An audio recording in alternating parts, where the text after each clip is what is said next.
Welcome back to Animal Appreciation. This week we are talking about pit vipers. No, not the sunglasses, which is extremely annoying because every time I googled pit vipers to find images, the fucking sunglasses kept popping up.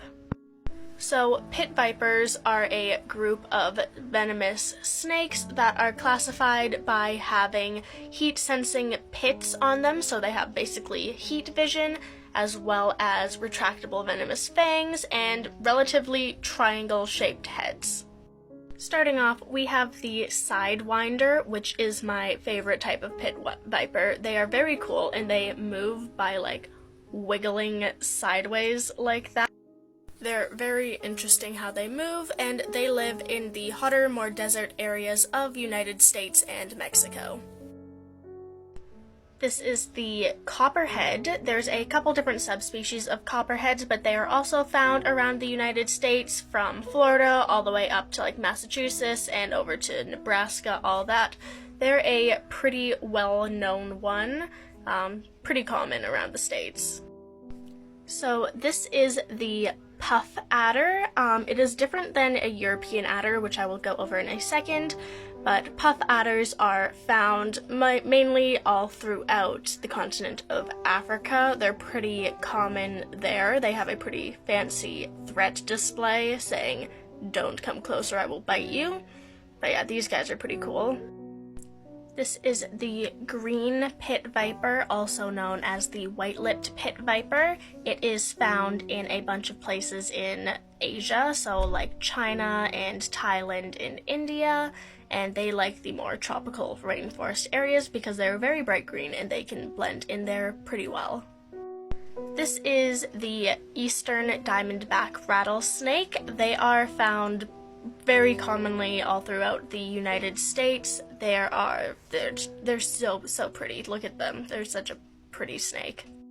Rattlesnakes, actually this one doesn't have a very good example of a rattle on it, but they're known for the rattling of their tail to warn off predators that, hey, I am very venomous and I will bite you and you will die. So the eastern diamondback can be found on the more eastern side of the United States as opposed to western diamondback. They prefer woodland, shrublands, all that, but they are a pretty common snake to find. This is another rattlesnake, the Northern Pacific rattlesnake. Had to give this guy a shout out because it is the only rattlesnake to be found in Canada. It can be found in my province of British Columbia, even though I've never seen one, unfortunately, but they're pretty common in the more desert-ish areas of British Columbia.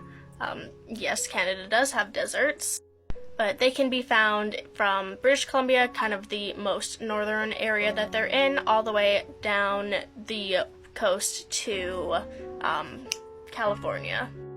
And this you can see a much better example of a rattle on them. So yeah, we have rattlesnakes in Canada, if you weren't aware. This is the golden lancehead viper. It is one of the rarest viper species. It is found only on the... I know I'm pronouncing this wrong, so don't come for my pronunciation. Ilha de Carmeda Grande. Don't come for my pronunciation. It's a small island off the coast of Brazil where this is the only place that these guys live. They are very rare, and I will probably be doing an endangered species spotlight on them, but yeah, that is the only place they live, and you're actually not allowed on that island because they're protected and also very dangerous. This is a European adder. There's a bunch of adder species. They're found throughout Europe. They're kind of the most common venomous, or one of the most common venomous snakes found throughout Europe. They're also found into Asia as well. And again, just a very, very pretty snake. Look at it. It is so nice. This is the fer de lance. It is a tropical snake found in lots of areas of Central and South America. It likes warm, moist environments, so tropical rainforest, and it can be found in lots of areas. It's very common in Costa Rica and can be found in places like Guatemala and all the way around into Colombia and Ecuador. The fer-de-lance are considered to be one of, if not the most dangerous pit viper species due to the fact that they tend to live in pretty highly populated areas. So most pit viper bites that occur are due to the fer-de-lance, and they also inject like a crazy amount of venom. Like they pump so much venom into you, it's kind of excessive. This is the Bushmaster snake. It is the largest type of viper. The largest pit viper ever recorded was a Bushmaster snake, so they're big boys. They are another South American snake, and they are native to places like Venezuela, Peru, Bolivia, all of those. So yeah, tropical snake. And finally, we have the cottonmouth, also known as the water moccasin. They are found in lots of areas of the United States. They prefer, I did talk about them in my bogs video, they prefer the more swampy, wet areas of bogs and marshes, but can also be found in like the Everglades as well as along rivers and ponds and streams, all that. They like to be around water quite a lot. They're also a very common snake, so people tend to get bit by these quite a lot if they accidentally step on them or disturb them or like reach their hand in somewhere without looking. So yeah, pretty common snake bite. They can be found all around, so like Texas, Missouri, Oklahoma, all around those snakes areas. Actually, I forgot one. This is the final one. This is the Gaboon viper.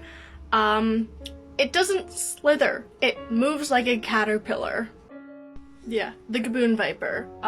This is the last one, and he just moves so funny. Like, look at him go. So yeah, pit vipers, as always, there is no slander tolerated here. If you don't like snakes, keep it to yourself, or I'm gonna come to your house and dump glitter all over your carpet.